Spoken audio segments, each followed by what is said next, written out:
योग वशिष्ठ महारामायण निर्वाण प्रकरण उत्तरार्ध सर्ग 4। अहंता ही संसार का मूल है। इसका आत्मबोध से अनहं भाव की भावना करने पर त्याग हो जाता है। यह वर्णन संपूर्ण दृश्यों का त्याग ही दृष्टा आत्मा का मोक्ष है। तेल खत्म हो जाने पर दीप निर्वाण के समान तत्वज्ञान से संपूर्ण दृश्य प्रपंच के मूल अज्ञान का निर्वाण नाश हो जाने पर ही वह सिद्ध होता है, अन्यथा नहीं। महाराज वशिष्ठ जी ने कहा, हे श्री राम जी, चेतन आत्मरूप तत्वबोध हो जाने पर जब अहंतादि के सहित जगत शांत हो जाता है, तब तेल समाप्त हो जाने पर जैसे दीप बुझ जाता है, वैसे ही सब दृश्य प्रपंचों का त्याग सिद्ध होता है, अन्यथा नहीं। कर्मों का त्याग वस्तुतः त्याग नहीं कहा गया है, बोध ही मुख्य त्याग कहा गया है। जिसमें जगत का प्रतिभास नहीं है, ऐसा परिशिष्ट मुख्य एक आत्मा ही सर्व त्याग रूपी मोक्ष है। यह अविनाशी तथा अहंतादि विकारों से रहित है। पामर जन तक प्रसिद्ध यह देहादि दृश्य प्रपंच ही मैं हूँ तथा देहादि से संबद्ध यह भोग्य जगत मेरा है। इस तरह के तदात्माध्यास और संसर्गाध्यास रूप दो बंधनों के तेल रहित दीपक की नाई समूल शांत हो जाने पर सर्वोत्तम बोध ही एकमात्र चैतन्य ही आत्मा है, इस प्रकार का ज्ञान ही शेष रह जाता है। इसी का नाम परम निर्वाण यानी मोक्ष है। उक्त अर्थ को व्यतिरेक से भी दृढ़ करते हैं। यह देहादि रूप मैं हूँ तथा स्त्री पुत्र आदि मेरे हैं। इस प्रकार का अध्यास रूप संसार जिसका शांत नहीं है, उसे न ज्ञान है, न शांति है, न त्याग ही है और न निवृत्ति यानी मोक्ष रूप सुख ही है। यह स्त्री पुत्र धन आदि सब मेरे हैं। यह शरीर इंद्रिय आदि मैं हूँ। सिर्फ इतने अध्यास की जो निवृत्ति है, वह अध्यस्त पदार्थों के बाद का अधिष्ठान रूप होने से बोध रूप तथा सर्वथा शांत शिव स्वरूप है, उससे भिन्न और कुछ भी नहीं है। तत्वबोध के द्वारा अहमअंश के छीन हो जाने पर ममता का आधार सारा संसार ही विनाश को प्राप्त हो गया। सब जगत का नाश होने पर सर्वस्व नाश की आशंका से डरे हुए पुरुष के प्रति समाधान देते हैं। और सच पूछिए तो यथार्थ में कहीं कुछ भी नष्ट नहीं हुआ, क्योंकि सर्वत्र आनंद घन एक आत्मा ही स्थित है। अहंग बुद्धि को नष्ट करने में बिल्कुल सरल उपाय बतलाते हैं। अहंकार की भावना रखने वाला जीव एकमात्र अहंकार की भावना न करने से ही बिना किसी विघ्न के शांत हो जाता है, और यह मुक्ति सिर्फ इतने ही साधन से सिद्ध हो जाती है। इसके लिए अनेक साधनों के संपादन में व्यर्थ क्लेश क्यों किया जाए। अनहंग बुद्धि भी तो अहंग बुद्धि की नाई द्वैत रूप होने के कारण अध्यास ही है, फिर वह किससे शांत होती है। यदि यह पूछिए तो इसका उत्तर यह है कि पंख के साथ कतक धूलि की नाई अहंग बुद्धि के साथ वह भी अपने आप चिदात्मा में शांत हो जाती है। यह उपपत्ति पूर्वक कहते हैं। मैं देहादि नहीं हूँ, किंतु चिन्मात्र रूप ही हूँ। इस बुद्धि को भी यदि आप द्वैत भ्रम बुद्धि ही कहें, तो यह परमार्थ चित्त स्वभाव को छोड़कर और कुछ नहीं है, क्योंकि चित्ती स्वरूप तो आकाश के समान विशद है। इसलिए इसमें भ्रम की स्थिति ही कहाँ रह सकती है। ब्रह्म साधन, ब्रह्म फल एवं उनके आश्रय सभी ज्ञान मात्र के परिणाम हैं। इसलिए अज्ञान की निवृत्ति हो जाने पर उनका पृथक अस्तित्व नहीं है। न भ्रम है, न भ्रम का साधन है, न भ्रम का फल है और न भ्रम का आश्रय ही है, और जो कुछ है वह सब अज्ञान ही है। इसलिए जब आपको तत्व ज्ञान हो जाएगा, तब उसी से आप में उनकी सत्ता नहीं रहेगी। हे श्री राम जी, यह जो प्रपंच दिखाई दे रहा है वास्तव में उसे चिन्मात्र ही समझिए। स्वरूपतः विस्तृत प्रपंच असत खरगोश के सींग के सदृश ही है। इसलिए आप जगत के विषय में समस्त वाग व्यवहार को छोड़कर चुपचाप बैठे रहिए, क्योंकि पूर्वोक्त प्रणाली से सब कुछ परिशिष्ट आत्म स्वरूप ही है।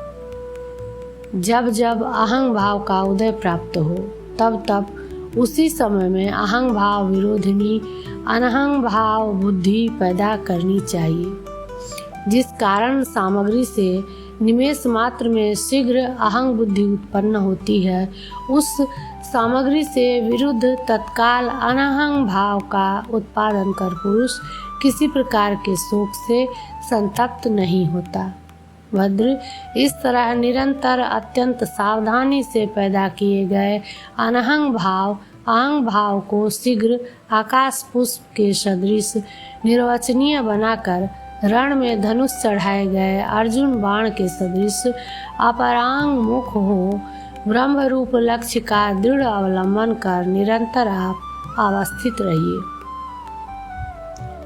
हे रामभद्र, इस रीति से निरंतर अहंता की आकाश पुष्प आदि के सदृश भावना कर रहे आप समस्त सांसारिक भावनाओं से निर्मुक्त होकर संसार सागर से पार हो जाइए। भद्र, स्वाभाविक अज्ञान जनित अहंग भाव के ऊपर विजय पाने में जिसकी स्वयं वीरता नहीं है, उस पशु की उत्तम पद प्राप्ति के लिए कोई चर्चा ही क्या हो सकती है। जिस उत्तम ज्ञानी पुरुष ने सबसे पहले काम क्रोध आदि 6 शत्रुओं के ऊपर विजय पाली है, वही बड़े बड़े अर्थों का भाजन हो सकता है, दूसरा मनुष्य रूपी गधा नहीं। जो पुरुष अपने अंदर की मनोवृत्ति को जीत रहा है या जो जीत चुका है, वह पुरुष विवेक ज्ञान का पात्र गिना जाता है और वही पुरुष इस शब्द से कहा जाता है, यानी उसी पुरुष ने अपना जन्म सफल बनाया है। भद्र, समुद्र में शिला के सदृश जो विषय आपके लिए प्रारब्धवश प्राप्त हो जाए, उन सब विषयों से आप वह विषय मैं नहीं हूँ, इस प्रकार की भावना करते हुए अपना संबंध ही हटा दीजिए। मैं देहादि विषय रूप नहीं हूँ ऐसा जानते हुए और अनेक तरह की युक्तियों से ज्ञान रूप सुख का अच्छी तरह अनुभव करते हुए भी क्यों आप अज्ञानी के सदृश मोह में फंसते हैं, अर्थात नहीं ही फंसना चाहिए। युक्ति से विचारने पर जैसे स्वर्ण में कटक आदि रूपता केवल भ्रांति को छोड़कर कोई भी दूसरी वस्तु नहीं है, वैसे ही इस आत्मा में युक्ति से विचारने पर देहादि ज्ञेय वस्तु भ्रांति को छोड़कर दूसरी कोई भी वस्तु नहीं है। आपकी वैसी भ्रांति केवल विषयों के विस्मरण से ही नष्ट हो जाएगी। हजारों युक्तियों के प्रदर्शन से कोई प्रयोजन नहीं है। केवल देहादि में नहीं हूँ अकेली इस भावना का अभ्यास कर लेने पर ही सब भ्रांतियाँ निकल जाएंगी, यह कहते हैं। श्री राम जी, वायु में क्रिया के सदृश आपके भीतर जो भाव उत्पन्न होते हैं, उन भावों के आप मैं भाव रूप नहीं हूँ, इस तरह की भावना वृत्ति से अपने को अनाश्रय बना दीजिए। जिस पुरुष ने सबसे पहले अहंग भाव का त्याग कर लोभ, लज्जा, मद और मोह के ऊपर विजय नहीं पाई, वह पुरुष नास्तिकता, यथेष्टाचरण आदि के उत्पादक इस अध्यात्म शास्त्र का अनधिकारी है। उसे इसमें प्रवृत्त नहीं होना चाहिए। यदि वह प्रवृत्ति करेगा तो नास्तिक एवं स्वेच्छाचारी ही बन जाएगा। पवन में स्पंदन के सदृश आप में जो अहंता स्थित है, वह आपके परमात्मा स्वरूप बन जाने पर वायु में स्पंदन के सदृश आपसे पृथक नहीं रह सकती। कूटस्थ अद्वितीय चैतन्य मात्र के ज्ञान से परमात्मा में जब संसार एक रूप से मिल जाता है, तब वह बहुत ही भला लगता है। ठीक ही है कि माला में भ्रांति से कल्पित सर्प आदि भयंकर अर्थ जब माला के ज्ञान से माला स्वरूप हो जाते हैं, तब माला रूप से कंठ में धारण करने पर सुंदर ही लगते हैं। यदि आत्मज्ञान से जीव और जगत की परमात्म रूप अवयवी के रूप में उत्पत्ति आपने मान ली तो उसके बाद दूसरे भाव विकार भी उत्पन्न होंगे ही। ऐसी स्थिति में उन विकारों से तथा जीव भाव, जगत भाव एवं उनके ध्वंस आदि को लेकर द्वैतापत्ति भी होगी। इस शंका पर कहते हैं, वस्तुतः परमात्मा न तो कभी उदित होता है और न कभी अस्त ही, और जब इस परमात्मा से भिन्न कोई वस्तु है ही नहीं, तब उससे भिन्न कौन भाव रहा और कौन अभाव रहा। कहने का तात्पर्य यह है कि बाद से कल्पित की जो अधिष्ठान रूपता है वह न तो उत्पत्ति रूप है और न नाश रूप है, किंतु नित्य सिद्ध आत्म रूप है, और विकार आदि में हेतु जो क्रिया ही रहती है, ज्ञान नहीं। इसलिए जीव की परमात्म रूपता के बाद द्वैत कभी भी नहीं हो सकता। तत्व ज्ञान से ज्ञाता ज्ञेय ज्ञान रूप त्रिपुटी का बाध हो जाने पर त्रिपुटी जनित जीव का विनाश हो जाता है। इससे यही बात निकली कि त्वंग पद का लक्ष्य पूर्ण शांत शिव स्वरूप पर ब्रह्म, जो तत्पद के लक्ष्य पूर्ण शांत शिव स्वरूप स्वभाव में पहले से स्थित है, इसी का तत्व ज्ञान विस्तार कर देता है, अपूर्व किसी का भी उत्पादन नहीं करता। दीप के निर्वाण के समान आभास सहित अविद्या का फल निर्वाण अपूर्व ज्ञान का उत्पन्न हुआ, यह अवश्य ही मानना होगा, अन्यथा ज्ञान निष्फल हो जाएगा। ठीक है, यद्यपि निर्वाण ज्ञान का फल है, तथापि वह अपूर्व उत्पन्न हुआ। यह कहना अत्यंत अप्रसिद्ध है, क्योंकि अंधकार शून्य सूर्य में अंधकार निवृत्ति के समान प्रपंच शून्य ब्रह्म में प्रपंच निवृत्ति और नित्य शांत में शांति कही गई है। अतः अनर्थ निवृत्ति रूप ज्ञान का कोई अपूर्व फल नहीं हुआ। इसी तरह नित्य सिद्ध निरतिशयानंद शिव में आनंद प्राप्ति रूप फल भी कोई अपूर्व पदार्थ नहीं है। इस तरह ज्ञान का फल मानने पर द्वैतापत्ति नहीं आ सकती। यद्यपि प्रत्यक में जीवात्मा में बंध और वर्म में आकाश आदि पदार्थ सत्य होते तो उनका निर्माण दीप निर्वाण के समान अपूर्व होता, लेकिन ऐसा है नहीं। रज्जु में सर्प निर्वाण के समान प्रत्यगात्मा के बंध का निर्वाण भी वास्तव में अनिर्वाण रूप ही है। ब्रह्म भी वास्तव में आकाश आदि सत्य पदार्थों से युक्त नहीं रहता, इसलिए उनकी निवृत्ति द्वैत को सिद्ध नहीं कर सकती। अनहंग भावना असह्य है, इसका खंडन करते हैं। जब शास्त्रों के आघात सहे जाते हैं, जब व्याधियों की पीड़ाएं सही जाती हैं, तब मैं नहीं हूँ इतनी भावना को सहने में कौन सा क्लेश हो रहा है। जितने पदार्थ जगत के हैं उन सब का अविनाशी कारण देहादि में अहंग भाव रखना ही है। ज्ञान द्वारा उसका निर्मूलन हो जाने पर यह जगत तो अपने आप उखड़ जाता है।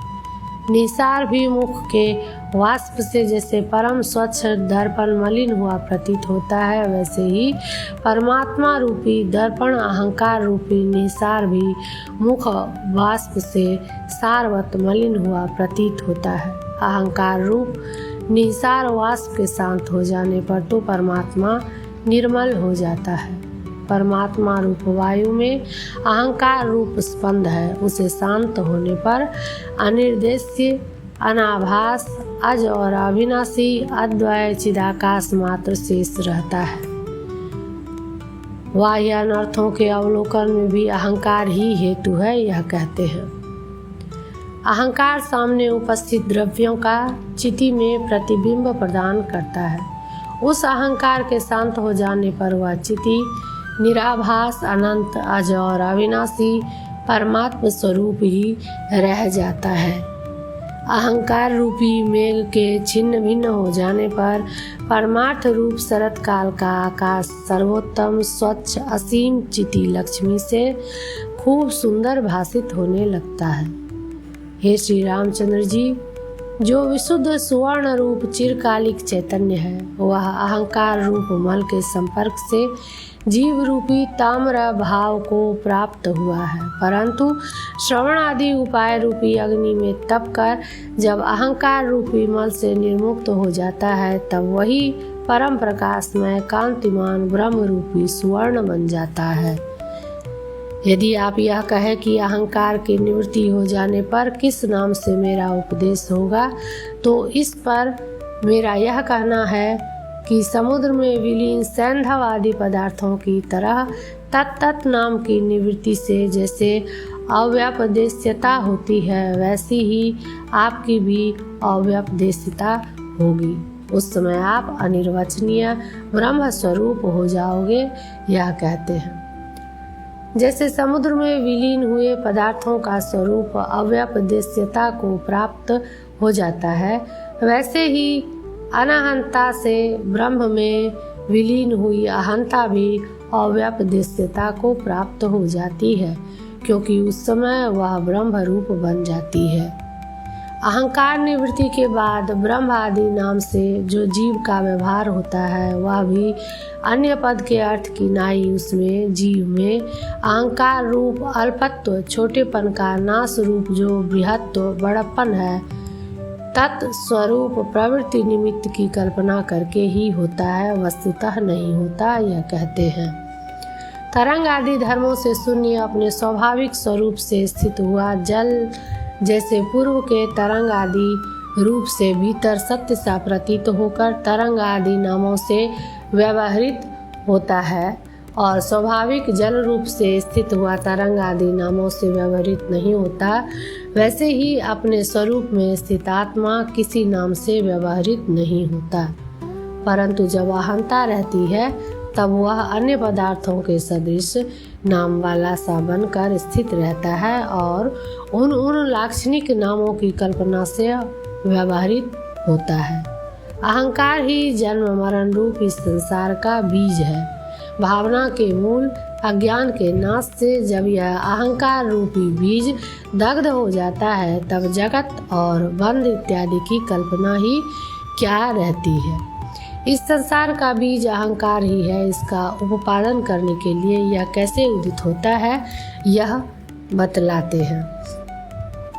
सत्य ब्रह्म शिव आत्मा यानी त्रिकाल अबाधित, अपरिच्छिन्न, निर्तिशयानंद, अपरोक्ष, चिदेक रस, इन स्वभावों से युक्त परमात्मा में सत आदि चारों स्वभावों के संकोच रूप नाम से कलंकित यानी मालिन्य युक्त समष्टि अहंता ऐसी उदित होती है, जैसी घटाकार परिच्छेद से मिट्टी के स्वभाव विस्मृति। इसलिए अहंकार रूपी बीज से यह दृश्य प्रपंच की सत्ता रूपी बिंब लता उदित हुई है, जिसमें व्यष्टि भाव से अनंत जगत रूपी फल उत्पन्न और नष्ट होते रहते हैं। इसी का विस्तृत रूप से वर्णन करते हैं। इस अहमर्थ रूपी बीज के भीतर पर्वतों, समुद्रों, पृथ्वी और नदियों के सहित तथा बाह्य इंद्रियों से होने वाले पदार्थों के पर्यालोचन एवं मन के भीतर रहने वाली काम संकल्प आदि वृत्ति रूप ऐष्णा रूपी चमत्कृति उदित होती है। अंतरिक्ष, पृथ्वी, वायु, आकाश, पर्वत, नदियाँ और दिशाएं, ये सब के सब अहमर्थ रूपी विकसित कुसुम की सुगंध है। सुमेरु के परभाग में सदरूप दिन उदित होते ही सदरूप पदार्थ का प्रकाश और मनन जैसे करता है, वैसे ही आत्मा में उदित होते ही यह अहंकार जगत को प्रकट करता है। प्रारंभ होते ही दिन जैसे पदार्थों को प्रकाशित करता है, वैसे ही प्रारंभ होते ही अहंकार भावना क्षण भर में असत जगत का निर्माण कर देती है। ब्रह्म रूपी जल में अहंकार रूपी तेल का बिंदु पड़ते ही जो चारों ओर फैल जाता है, वही शीघ्र यह त्रिलोकी रूपी चक्र बनकर स्थित हो जाता है। जिस तरह खराब आंखें खुली रहकर असदरूप जगत को सत्य रूप से खूब अनुभव करती है, किंतु बंद हो जाते ही नहीं करती, अहो उसी तरह उनमें सुमात्र से यह अहंता असद रूप जगत को सत्य रूप से अनुभव करती है। इसी को दृढ़ करने के लिए फिर कहते हैं, जैसे आँख की पुतली सुसुप्ति मरण या मूर्छा में जब तिरोहित हो जाती है, या जब मोक्ष में पूर्णतया विलीन हो जाती है, अथवा समाधि में साक्षात्कार द्वारा जब नष्ट हो जाती है, तब सांसारिक पदार्थों का अनुभव नहीं कर पाती। वैसे ही अहम अर्थ के प्रसिद्ध होने पर ही यह संसार अनुभूत होता है, अन्यथा नहीं। नित्य परमात्मा ज्ञान से अहमअंश के बिल्कुल निःशेष कर दिए जाने पर यह संसार रूपी मृगजल पूर्ण रूप से शांत हो जाता है। साधन और फल दोनों अति सुलभ है, यह दिखलाते हैं। स्वप्रकाश सिद्धात्मा की एकमात्र भावना से साध्य स्वतः सिद्ध आत्मरूप इस श्रेष्ठ वस्तु की प्राप्ति में हे श्री राम जी आप निरंकुश खेद या अहम भावादि भ्रांति को प्राप्त न हो। किसी दूसरे पुरुष आदि बाह्य साधन की अपेक्षा न होने से भी इसको अति सुलभ बतलाते हैं। हे निष्पाप श्री रामचंद्र जी, किसी दूसरे सहायक आदि साधन के बिना स्वयत्न मात्र से साध्य अनहंग भावना के सिवा मैं दूसरा आपका कोई कल्याण कारण नहीं देखता। संपूर्ण उपदेश सिद्धांतों का सार संक्षेप रूप से दिखलाते हुए अब उपसंहार करते हैं। हे श्री रामचंद्र जी, सबसे पहले व्यष्टि अहंग भाव को भूलकर चारों ओर से पर्वत, अंतरिक्ष, पृथ्वी, समुद्र, वायु तथा उसके मार्ग आकाश रूप होकर सारे संसार को परिपूर्ण बना करके अपने विभव का विस्तार करते हुए आप समष्टि भाव से स्थित हो जाइए। तदंतर स्थावर जंगम सारा संसार ब्रह्म रूप ही है। इस तरह के ज्ञान से समस्त प्रपंचों का बाध करके प्रपंच शून्य इंद्रियों, अंतःकरण के मलों तथा कलाओं से वर्जित होते हुए स्वस्थ, शांत, विशोक और निर्मल आत्मा होकर स्थित हो जाइए, क्योंकि इस तरह अध्यारोप तथा अपवाद न्याय से निष्प्रपंच आत्मरूप से अवशिष्ट रह जाना ही संपूर्ण वेदांत सिद्धांतों का सार है। चौथा सर्ग समाप्त। योग वशिष्ठ महारामायण सुनते रहने के लिए हमारे चैनल को सब्सक्राइब करें और बेल आइकन जरूर दबाएं।